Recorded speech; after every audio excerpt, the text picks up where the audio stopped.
तो हमारा जो चैप्टर चल रहा था कॉस्ट शीट यूनिट कॉस्टिंग, इसमें हमने क्वेश्चन नंबर इसके पहले वाला 7 किया।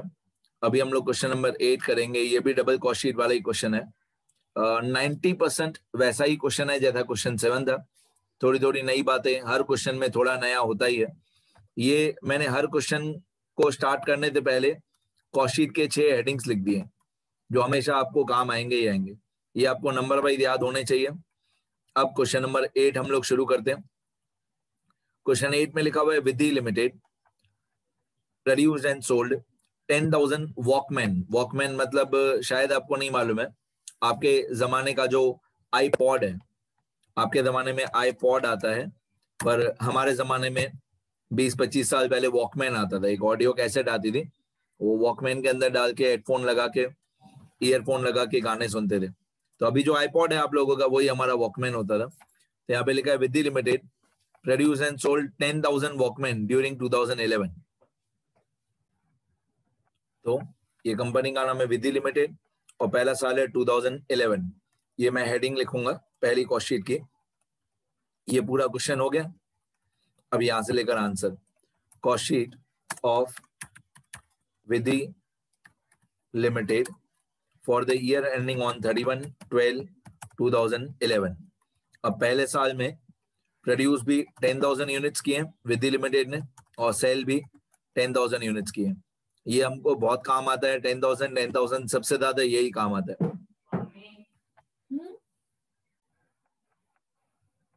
तो ये हमको बहुत काम आता है, यूनिट्स प्रोड्यूस और यूनिट्स सोल्ड दोनों कॉस्ट शीट में। ये नंबर ऑफ यूनिट्स बहुत इंपॉर्टेंट होता है।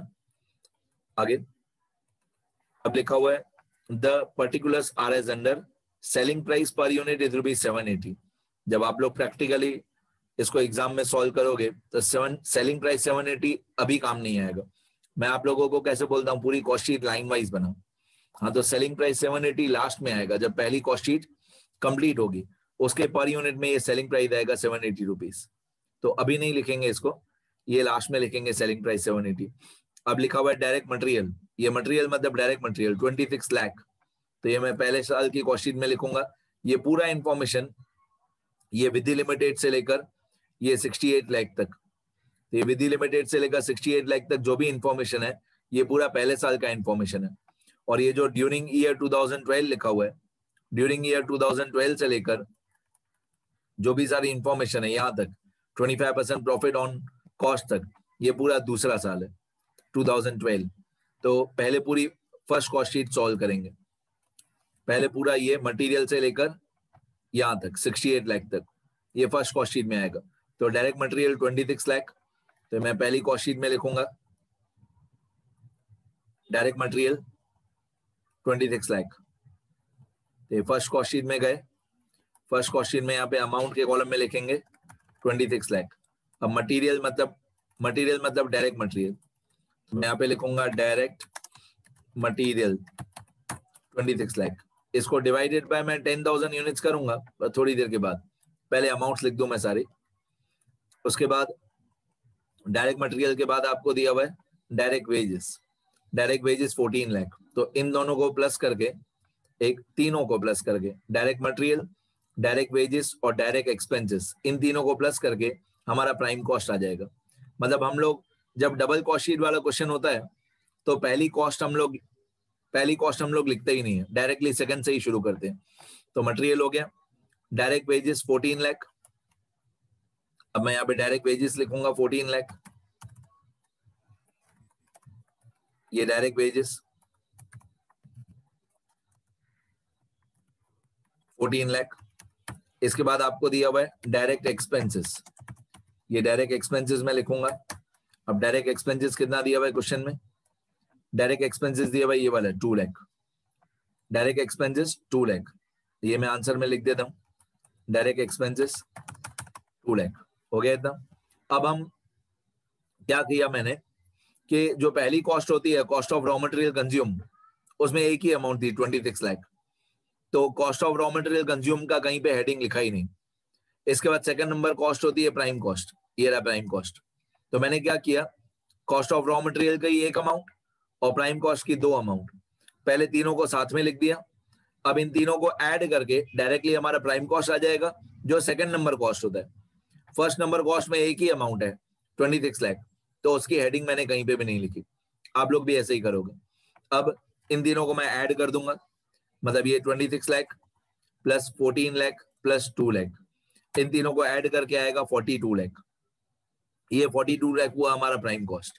अब आपको मालूम है, मैं बार बार आप लोगों को बताता हूं कि जब हम लोग पर यूनिट का कॉलम निकालते हैं, मेरे लगभग हर वीडियो लेक्चर में मैंने ये बताया है कि जब भी हम लोग पर यूनिट का कॉलम बनाते हैं तो पहली 4 कॉस्ट को डिवाइडेड बाय यूनिट्स प्रोड्यूस करते हैं। पहली 4 कॉस्ट को, सारी अमाउंट्स को डिवाइडेड बाय यूनिट्स प्रोड्यूस करते हैं, और 5th कॉस्ट से लेकर एंड तक सबको डिवाइडेड बाय यूनिट्स सोल्ड करते हैं। तो मैं ये 26 लाख को डिवाइडेड बाय 10,000 कर दूंगा, तो 26 लाख, ये वाला 26 लाख डिवाइडेड बाय 10,000, तो ये आएगा 260। फिर ये वाला 14 लाख डिवाइडेड बाय 10,000, तो ये आएगा 140।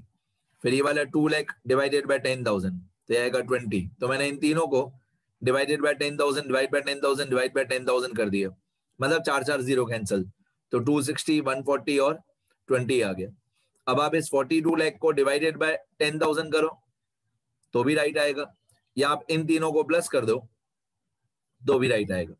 तो मैं डिवाइडेड बाय 10,000 कर देता हूँ, मैं 42 लाख को डिवाइडेड बाय 10,000 कर देता हूँ, तो 42 लाख डिवाइडेड बाय 10,000 इज 420, और आप इन तीनों को प्लस कर दोगे, 260 और 140 और 20 तीनों को प्लस कर दोगे तो भी ये 420 ही आएगा।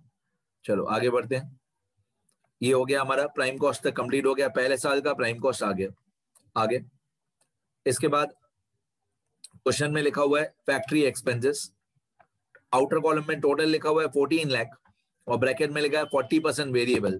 तो हम लोग क्या करेंगे, ये जो फैक्ट्री एक्सपेंसेस लिखा हुआ है 14 लाख लिखा हुआ है, इस 14 लाख के हम 2 पार्ट्स कर देंगे। 40% अगर वेरिएबल होगा तो बाकी 60% फिक्स्ड होगा, 40% वेरिएबल होगा तो बाकी 60% फिक्स्ड होगा। तो हम इस 14 लाख के 2 पार्ट्स कर देंगे, 40% और 60%। सुनना ध्यान से, 40% वेरिएबल, देखो मैं लिख के बता दूं, ये पहले साल की कॉस्ट शीट, यहां पे मैं लिखूंगा indirect factory overheads. Second number cost हमारा कंप्लीट हो गया, प्राइम कॉस्ट कंप्लीट हो गया। थर्ड नंबर होता है इनडायरेक्ट फैक्ट्री ओवरहेड्स, इसमें मैं पहले लिखूंगा फिक्स्ड फैक्ट्री ओवरहेड्स। अब फिक्स्ड फैक्ट्री ओवरहेड्स जो है ये होगा 14 लाख रुपीस का मल्टीप्लाई बाय 60%, 14 लाख का 60%, और वेरिएबल एक्सपेंसेस जो दिया हुआ है वो दिया हुआ है 40%, तो ये आएगा वेरिएबल फैक्ट्री ओवरहेड्स। ओवरहेड्स मतलब एक्सपेंसेस, तो वेरिएबल फैक्ट्री ओवरहेड्स ये होगा 14 लाख का 40%, 14 लाख का 40%। क्वेश्चन में लिखा था 14 लाख, क्वेश्चन में लिखा हुआ था 14 लाख और ब्रैकेट में लिखा हुआ था 40% वेरिएबल। अब अगर 40% वेरिएबल होगा तो बाकी 60% फिक्स्ड होगा, तो मैं 14 लाख के 2 पार्ट्स कर दूंगा। तो ये फिक्स्ड की अमाउंट आ जाएगी यहाँ पे equal to 14 lakh multiply 60 divided by 100। यहाँ पे 14 लाख का 60% आएगा तो वो होता है 8,40,000, और वेरिएबल में आएगा 14 लाख मल्टीप्लाई 40 डिवाइड बाय 100, तो ये होता है 5,60,000। तो मैंने 14 लाख के 2 पार्ट्स कर दिए। क्वेश्चन में लिखा हुआ था 40% वेरिएबल, तो मैंने लिख दिया कि बाकी का 60% जो होगा वो फिक्स्ड होगा। क्वेश्चन में लिखा हुआ था 40% वेरिएबल तो बाकी 60% फिक्स्ड होगा, तो 14 लाख का 60% और 14 लाख का 40%, ये आ गया 8,40,000 और 5,60,000। अब हम इन दोनों को डिवाइडेड बाय 10,000 कर देंगे, जितना यूनिट्स प्रोड्यूस्ड है, तो इक्वल टू ये 8,40,000 डिवाइडेड बाय 10,000। अब 8,40,000 डिवाइडेड बाय 10,000 ये होता है 84, और यहाँ पे 5,60,000 डिवाइडेड बाय 10,000, तो 5,60,000 डिवाइडेड बाय 10,000 ये होता है 56। ठीक है, अब हम सारी अमाउंट्स को ऐड कर देंगे तो हमारा थर्ड नंबर कॉस्ट आ जाएगा फैक्ट्री कॉस्ट, या इसका दूसरा नाम होता है वर्क्स कॉस्ट। मतलब ये 4,20,000 सॉरी 42 लाख ऐड 8,40,000 ऐड 5,60,000, तो हम लोग ये 42 लाख और ये 8,40,000 और ये 5,60,000, तीनों को ऐड कर देंगे तो तीनों को ऐड करके आएगा 56 लाख। ये हमारा फैक्ट्री कॉस्ट आ गया। उसी तरीके से यहाँ पे 420 ऐड 84 ऐड 56, इन तीनों को ऐड कर दिया तो 560 आ गया। अब आप 56 लाख को डिवाइडेड बाय 10,000 करोगे तो भी 560 राइट आएगा, और इन तीनों को ऐड कर दोगे 420 और 84 और 56, तीनों को ऐड करोगे तो भी 560 राइट आएगा। अब वापस क्वेश्चन में जाते हैं।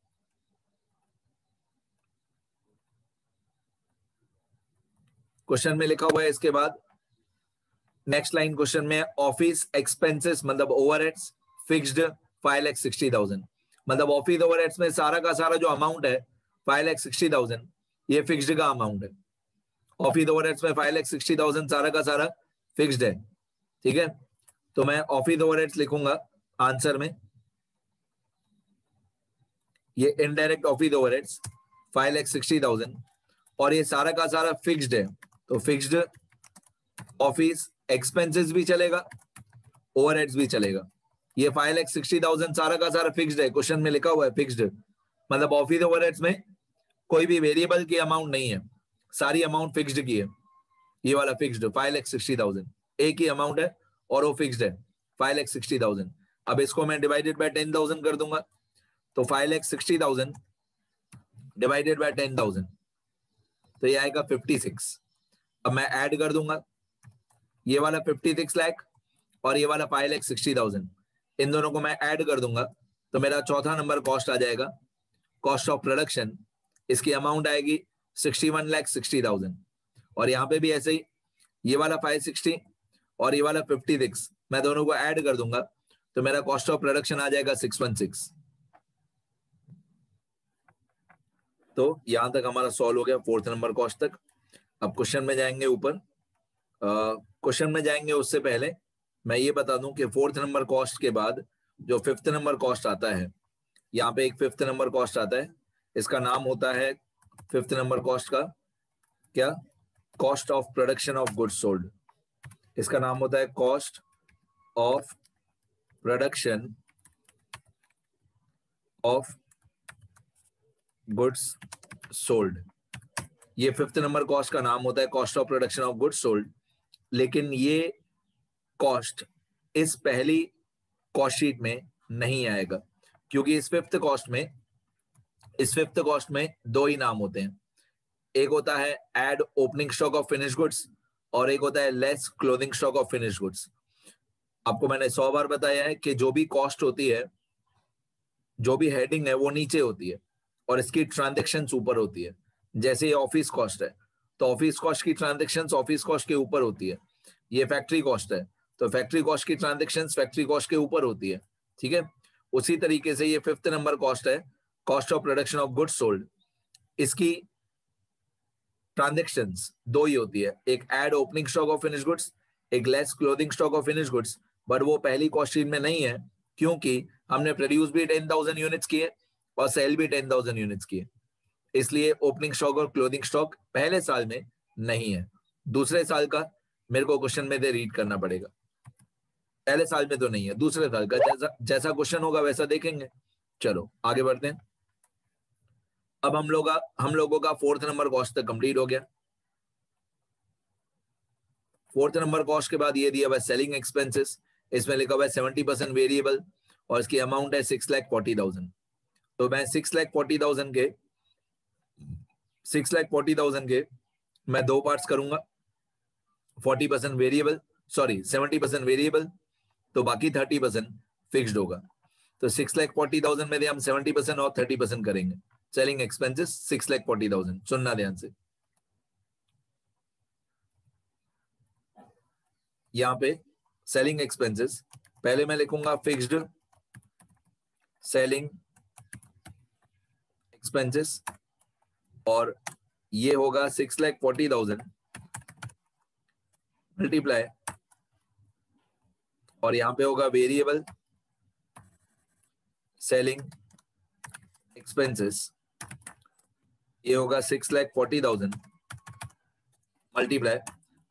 अब परसेंटेजेस देख लेते हैं। क्वेश्चन में था 70% वेरिएबल पर फिर भी मैं एक बार कंफर्म करूंगा। ये 6,40,000, इसमें से 70% वेरिएबल। अब आंसर में जाते हैं।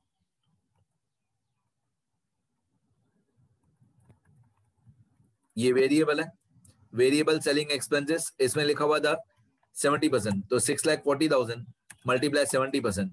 अब अगर 70% वेरिएबल होगा तो बाकी का 30% फिक्स्ड होगा।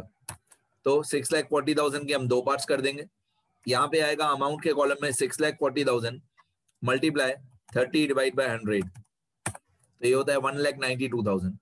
और यहाँ पे आएगा 6,40,000 मल्टीप्लाई 70 डिवाइड बाय 100, तो ये आएगा 4,48,000। तो multiply by 30 divide by 100 multiply by 70 divide by 100, 1,92,000 और 4,48,000। डन। ये हमारा सेलिंग ओवरहेड्स हो गया। अब टोटल कॉस्ट के अंदर यहाँ पे जो टोटल कॉस्ट आएगा वो होगा इक्वल टू ये वाला 61,60,000 एड 1,92,000 एड 4,48,000। इन तीनों को मैं प्लस कर दूंगा, 61,60,000 और 1,92,000 और 4,48,000, तो मेरा टोटल कॉस्ट आ जाएगा 68 लाख। अब मैं डिवाइड कैसे करूंगा, फिफ्थ कॉस्ट के बाद सबको डिवाइडेड बाय यूनिट्स सोल्ड कर दें। पर इस क्वेश्चन में क्या है, यूनिट्स प्रोड्यूस भी 10,000 है और यूनिट सोल्ड भी 10,000 है, दोनों जगह पे 10,000 ही है। मैं दिखा दूं एक बार फिर से आपको, देखो ये यूनिट्स प्रोड्यूस भी 10,000 है, ये यूनिट सोल्ड भी 10,000 है, दोनों 10,000 है। तो मैं क्या करूंगा, यहां से लेकर मेरे को सब जगह पे डिवाइडेड बाय यूनिट सोल्ड करना है। तो प्रोड्यूस भी 10,000 है, सोल्ड भी 10,000 है, यहाँ पे मेरे को डिवाइडेड बाय यूनिट सोल्ड चाहिए। तो इक्वल टू 1,92,000 डिवाइडेड बाय 10,000, तो ये आएगा 19.2। यहाँ पे 4,48,000 डिवाइडेड बाय 10,000, 4,48,000 डिवाइड बाय 10,000, तो ये आएगा 44.8। और यहाँ पे आप 68 लाख को डिवाइडेड बाय 10,000 करो तो भी चलेगा, ये आएगा 680।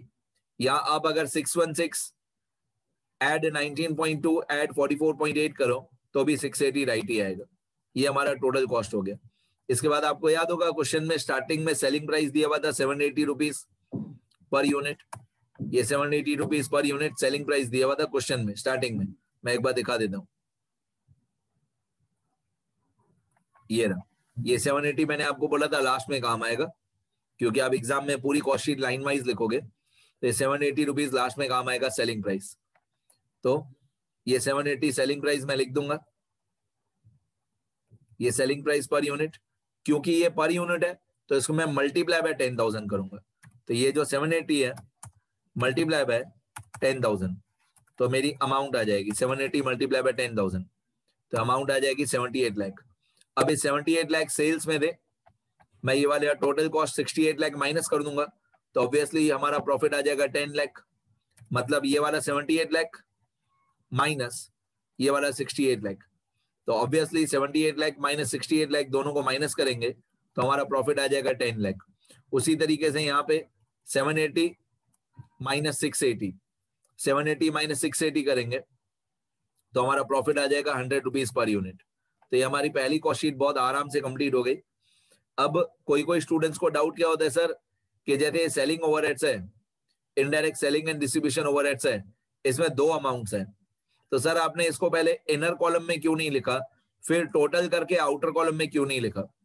उसका रीजन मैं आपको बताता हूं, मैंने दोनों को आउटर कॉलम में क्यों लिखा है, क्योंकि मेरे को इन दोनों का, ये फिक्स्ड है और ये वेरिएबल है, मेरे को फिक्स्ड और वेरिएबल दोनों का पर यूनिट अलग अलग चाहिए था। फिक्स्ड वाले का पर यूनिट अलग चाहिए था, वेरिएबल वाले का पर यूनिट अलग चाहिए था, इसलिए मैंने दोनों को आउटर कॉलम में लिखा है अमाउंट में। इसलिए मेरे इनर कॉलम में कुछ भी नहीं है, देखो ये इनर कॉलम है, इसमें कुछ भी नहीं लिखा हुआ है। फर्स्ट अमाउंट के कॉलम में, ये फर्स्ट अमाउंट के कॉलम में कुछ भी नहीं लिखा हुआ है, क्योंकि मेरे को सबका पर यूनिट अलग अलग से चाहिए, इसलिए पहले अमाउंट का कॉलम मैंने ब्लैंक छोड़ दिया।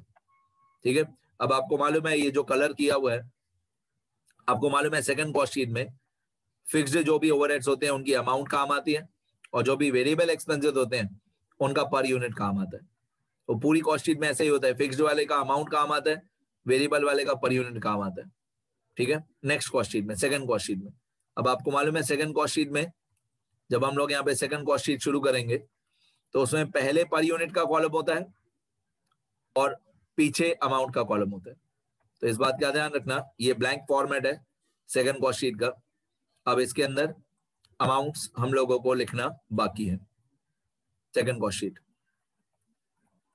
तो मैं चाहता हूं कि आप लोग पहले फर्स्ट कॉस्ट शीट कंप्लीट कर लो, लिख लो अभी का अभी, फिर सेकंड कॉस्ट शीट हम लोग शुरू करें। सेकंड कॉस्ट शीट यहां से शुरू होगी ड्यूरिंग द ईयर से लेकर। अब ये सारे चेंजेस दिए हुए कि ये इतना डिक्रीज हो गया, ये इतना इंक्रीज हो गया, ये इतना इंक्रीज हो गया, ठीक है, ये राइज मतलब इंक्रीज होगा, ये प्रॉफिट, तो ये सारी एडजस्टमेंट्स सेकंड ईयर के बारे में दी हुई है। ठीक है, अब पहले आप लोग फर्स्ट कॉस्ट शीट पूरी कंप्लीट कर लो। जो लोग रिकॉर्डेड लेक्चर देखेंगे, मैं बहुत धीरे धीरे स्क्रॉल करता हूं, ये क्वेश्चन अगर आपको लिखना हो तो।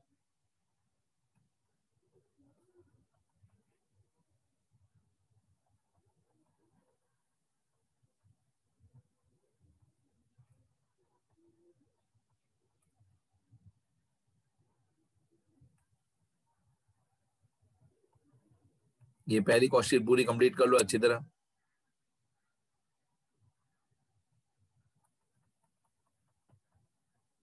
ठीक है, इतना लिखो तो सेकंड कॉस्ट शीट भी समझा दो, उसका मैं अलग वीडियो लेक्चर बनाऊंगा सेकंड कॉस्ट शीट का, पहले इतना लिख लो सब।